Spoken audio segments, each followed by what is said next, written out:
All right, guys. Good morning, ladies and gentlemen. Thanks for joining me today.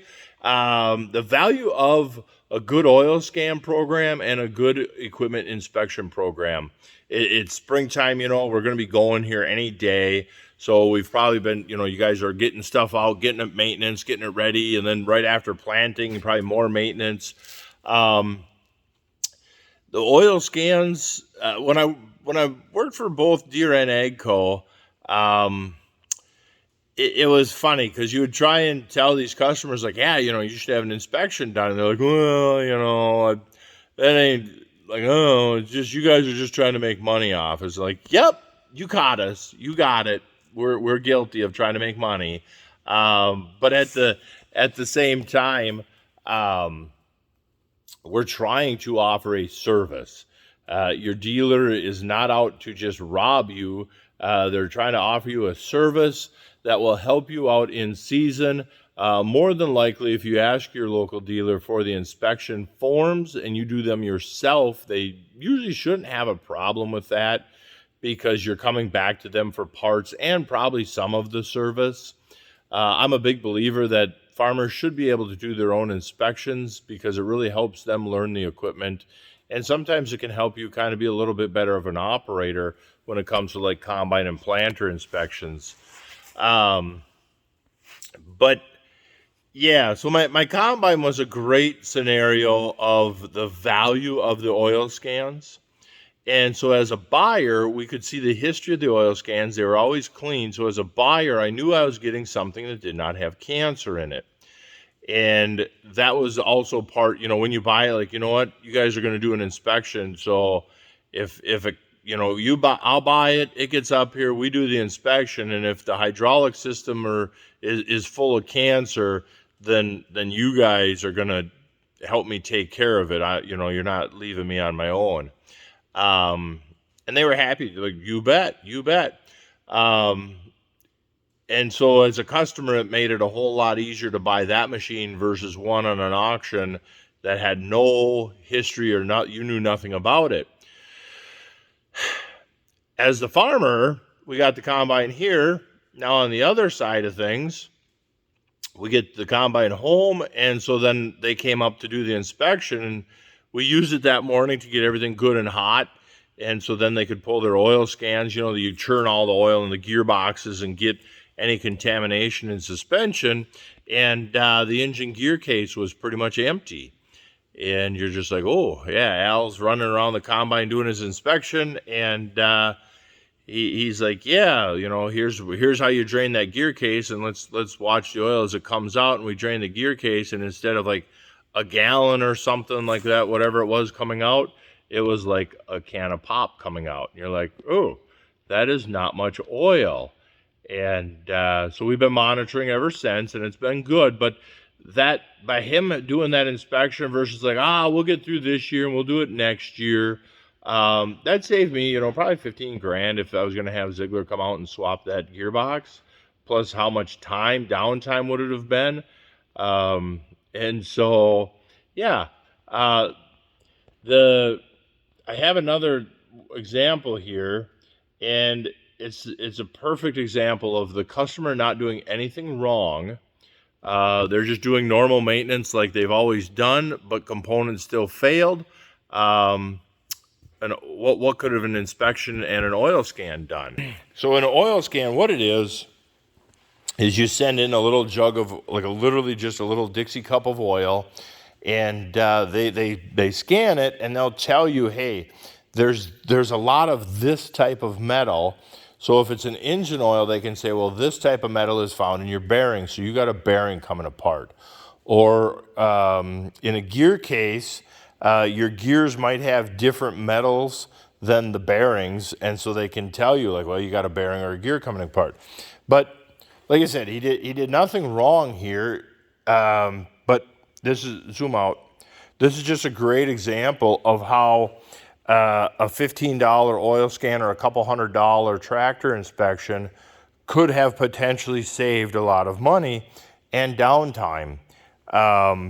Because we don't care in the wintertime or during the summer when we're not in season. we can take our time to fix things because that's not downtime. Like, yeah, we ain't using it anyhow. But when you're ready to plant tomorrow and your tractor's in here because something broke, that's not much fun. So as this gear started to come apart, it would have, that was supposed to be the same size.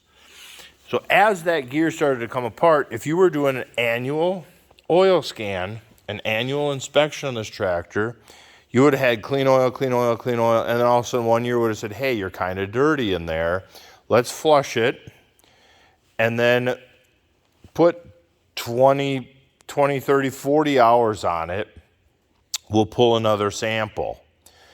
And if the second sample comes back dirty, then we need to pull the gearbox out of the tractor or combine or whatever it is and take it apart and find the part that's coming apart.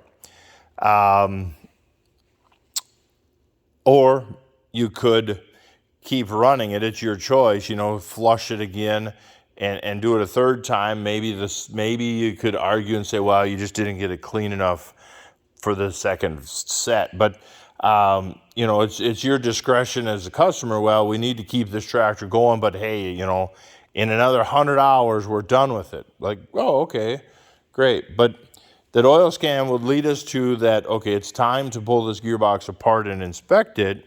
And so then hopefully you wouldn't have the amount of failure, catastrophic failure, that you can have when something finally tells you that it's broken.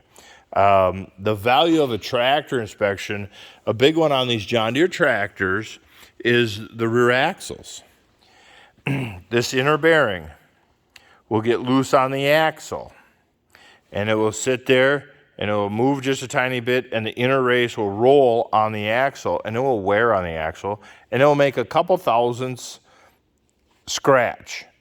And if you've ever seen a John Deere with a broken axle, they break flush at the axle housing because that's where that bearing is walking. It's like a scratch on glass. You can do this yourself. It takes 10 minutes. All you do is you got your tractor here. You put your dial indicator out on the axle. You put the indicator up on the housing so you can see the face of the indicator. And then you zero it out. And then you start jacking up the tractor. Let the tire weight hang. If you've got close to 14 thousandths of movement up and down, pull this off. Pull that axle off and either simply pop the planetary and tighten it, or pull the housing and check your bearings. Usually if you catch them at 10 to 14, usually that bearing hasn't walked. 99% of the time, you can just pull a shim or retorque it a little bit to snug it back up, and you're good to go. But little things like that, the value of these inspections.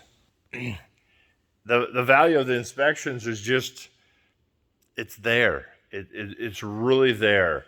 There's only a couple key things on these tractors I really care about doing an inspection. You bring it in and you test the lights and you service you kind of do a service inspection. So you do engine oil and filters, hydraulic oil filters. If hydraulic, you did it once it's in your system. Then okay, they don't have enough hours on the hydraulic oil, but let's just change filters. That kind of stuff. All that stuff I don't really care about. Rear axle inspections, I care a lot about. Front axle bushings, jack it up at the frames and see if there's any slop in the front axle bushings. A hydraulic health test, that's well worth doing. Do your SCVs, are they leaking and things like that. That's worth it, But guys, I'll just end it right there. Thank you very much for watching and hanging out with me, and we'll see you on the next one.